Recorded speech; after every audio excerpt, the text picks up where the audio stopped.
ครับสวัสดีพี่น้องปองไปผู้ติดตามทางเฟซบุ๊กเสียงอื่นเที่ยวเลยแช่แนวก่อนจะเข้าใช่ปะไปบุญช่วงการมาเขาเจ้าถาแป้งเด้อมีคนถาแป้งอยู่แล้วมันหาเองเลยเนี่ยผู้สาวหาแป้งยางดีว่ะไปบุญแห่ต้นดอกไม้หีมามีคนถาแป้งอยู่ก่อเท่าวันนี้ก็ได้ ก็เลยมาเวฟกราบพระธาตุสัจจะพระธาตุครูบานครูเมียงคนฮาลีนี่นะ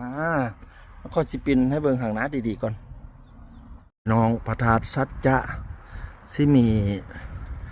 รูปลักษณ์คล้ายๆกับพระธาตุพนมเพราะสร้างเมื่อหลังพระธาตุพนมถล่มแล้วกาเพียบาคันพระธาตุพนมถล่มตั้งตอนนั้นปี2518เนาะมันก็ข่าวเสนียนในวงการพระพุทธศาสนาว่าศาสนาเฮาสิเก่าเซาเก่ามองแล้วพระธาตุพนมพระธาตุครูบานครูเมียงของคนอีสานบ้านเฮาถล่มนะเพิ่นก็เลยไปเอาดินพระธาตุพนมส่วนบางส่วนมาสร้างพระธาตุสัจจะแห่งนี้ก่อนนี่นะก็เลยมีรูปลักษณ์คล้ายๆกับพระธาตุพนมสาธุปุคะให้ตั้งสัจจะอยู่ในศีลในธรรมหักษาพระพุทธศาสนาให้ซื้อไปเนี่ย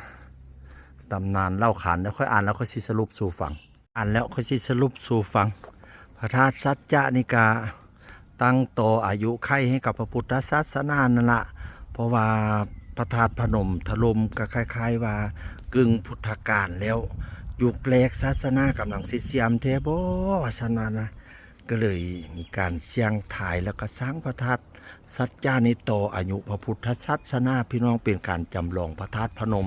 ได้ดินพระธาตุพนมส่วนหนึ่งมาสร้างก่อนนี้นะสร้างตั้งแต่พศ2519เพราะพศ2518นี่พระธาตุพนมถล่มวันที่11สิงหา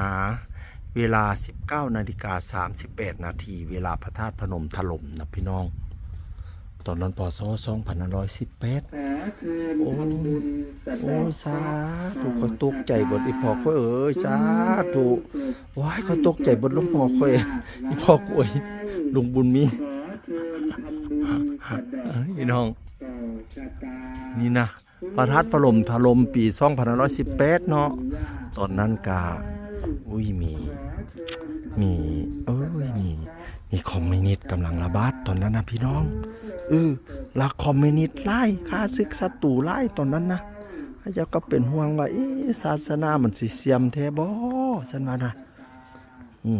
และเป็นปีเดียวกับปีที่ลาวเปลี่ยนระบบการปกครองนำขอ2518นะก็เจ้าก็เลยว่ามันเป็นที่ชิ้นเดียวของคนไทยคนลาวนะมันเกิดเปลี่ยนแปลงอะไรทำไมปอฉันว่านะ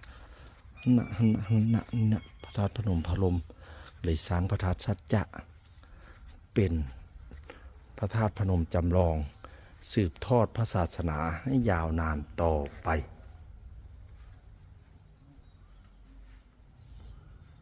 งามจริงภายในพระธาตุพี่น้องงามจริงพระแก้วมรกตจำลองแล้วก็พระพุทธชินราชจำลองแล้วก็พระพุทธสัจจะวัฒนวนะงามให้พี่น้องเข้ามาในบ่ฮ้อนก็เย็นเสียนี่ละเป็นว่าอยู่ใน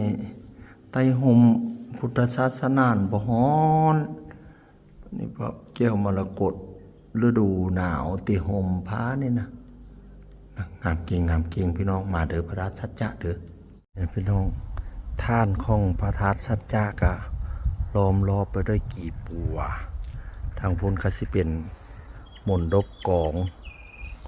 รอบล้อมอันนี้คลองกองแล้วก็คลองระเบียงคดแล้วก็ระฆังมีกองมีคลองมีระฆังลุงบุญมีอยู่ทางประตูทางพุ่นลุงบุญมีนะตกใจเบิดลุงบุญมีนะ